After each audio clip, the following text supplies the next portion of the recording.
Hi, I'm Professor Bei Dong from USF School of Accountancy. Today, we're going to cover some topics related with depreciation, impairments, and depletion. In this video, we're going to talk about the depreciation of property, plants, and equipment. Talking about depreciation, it is a method of cost allocation. First of all, it is our accounting way to allocate the capitalized cost of property, plant, and equipment over the years it is benefited. The reason why we recognize depreciation expense is because there's a devaluation of those property, plant, and equipment because of the usage. To be consistent with our matching principle, we need to recognize those depreciation expenses with the revenue in the same period that is generated by the asset usage. And secondly, depreciation will decrease the carrying value of the asset, but it is not a valuation technique. The carrying value here means the book value of this asset. Book value and market values, they are different. Theoretically speaking, market value of any asset is determined by the market demand and the market supply of that asset. Thirdly, all the depreciation method will result in the same total expense over the life of this asset, regardless of the depreciation method you're using. Okay, the total amount we're going to depreciate is the historical cost or acquisition cost of this asset minus the salvage value. That is the total depreciable cost. Then different method will actually generate different patterns of the depreciation expense during the life, but the total amount of the depreciation expense over the life of this asset will be exactly the same. In terms of calculation of the depreciation expense, we need to consider the following factors. First of all, acquisition cost, or you can call it historical cost.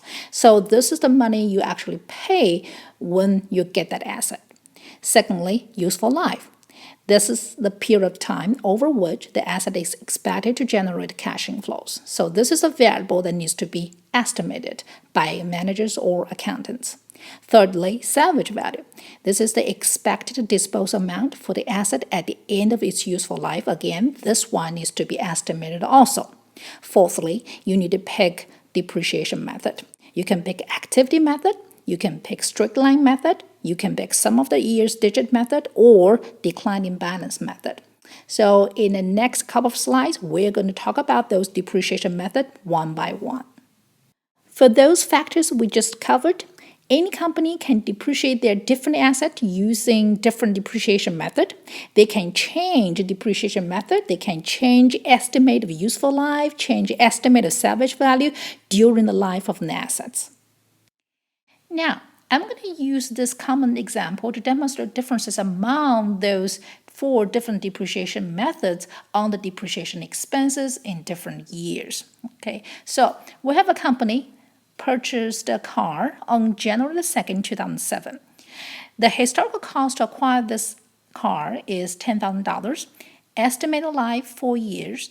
Estimated miles 100,000 miles during the whole life of this car, which means that they expect this car could be driven by 100,000 miles totally. Salvage value $2,000 after the 4th year. And we're going to calculate depreciation expense for the first 2 years under those 4 different depreciation methods. Now, let's first see activity method, or you can call it units of production method. This method particularly says that the more you use a particular asset, the higher the depreciation expense. Assume that for this car was driven 20,000 miles in the year 2007 and 30,000 miles in 2008. So we're expecting to see, in 2008, depreciation expense will be higher under this activity method. Using this method, the annual depreciation equals cost minus salvage value. This part is what we call total depreciable cost, divided by total expected activity. So this one gives us the unit depreciation expense. And then we times the current activity of this year. So for example, in this case, in 2007, the total depreciable cost for this car is $10,000 minus $2,000. Okay, that's $8,000. And then divided by total expected activity for this particular case is 100,000 miles. So this part is the depreciation expense per mile. Okay, and then in 2007, this car was driven 20,000 miles times 20,000 miles, okay, which equals $1,600. 2008, similarly, we get this, depreciation expense per mile that is exactly the same across different years. But in 2008, this car was driven by 30,000 miles, so you times 30,000 miles, and that equals $2,400 in this year of this depreciation expense. The second method we're going to demonstrate is straight line method. Straight line method is most popular method, okay, and it is very easy to calculate. Every period depreciation equals the cost minus salvage value, which is the total depreciable cost, divided by the estimated life. For this particular case, the historical cost is $10,000, salvage value is $2,000. Okay, estimated life is 4 years. So every year we're going to depreciate exactly the same thing, $2,000. The third method we're going to demonstrate is called the sum of the years digit method.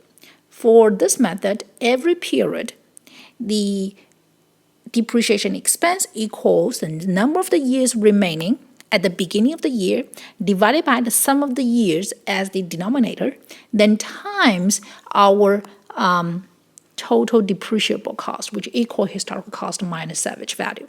For example, for this case, in 2007, at the beginning of 2007, since this is the first year, okay, there's still 4 years remaining, divided by the sum of the years, which equal 4 plus 3 plus 2 plus 1, which is equal to 10, okay, then times our total depreciable cost, $10,000 historical cost minus salvage value, $2,000. So in 2007, we're going to depreciate $3,200. In 2008, follow the same formula. At the beginning of 2008, there's still 3 years remaining, divided by sum of the years, which is still 10 years, okay? Then times our total depreciable cost, which is $8,000, gives us $2,400. So we can see that using this method, our annual depreciation expenses actually will decrease across years. The last method we're going to demonstrate is called declining balance method. Here, I'm going to use double declining balance method as an example to demonstrate this accelerated depreciation technique. Using this technique, it will help us to generate more expense in the early years and less in the later years. So in the first year, we always have the highest depreciation expense. So if you're using double declining method, the depreciation rate of every year is 2/n. For this particular case, since the estimated useful life is 4 years for this car, so if you're using the straight line method, every year we're going to depreciate a quarter of that value, which is 25%. If you're using double declining method, we double that, 2 times 25%. So every year we're going to depreciate 50%. So in 2007 for this car, we're going to depreciate 50% of the carrying value of $10,000. That is $5,000. In 2008, we're going to depreciate 50% of the carrying value at the beginning of the 2008. The carrying value at the beginning of the 2008 equals the historical cost of $10,000 minus the $5,000 of last year's depreciation expense, which equals $5,000. So 50% of $5,000, that's $2,500. So we can see that in the first year, we depreciate 50% of the whole carrying value. And in the second year, we depreciate $2,500. So you can see that the balance of this car actually is decreasing over years.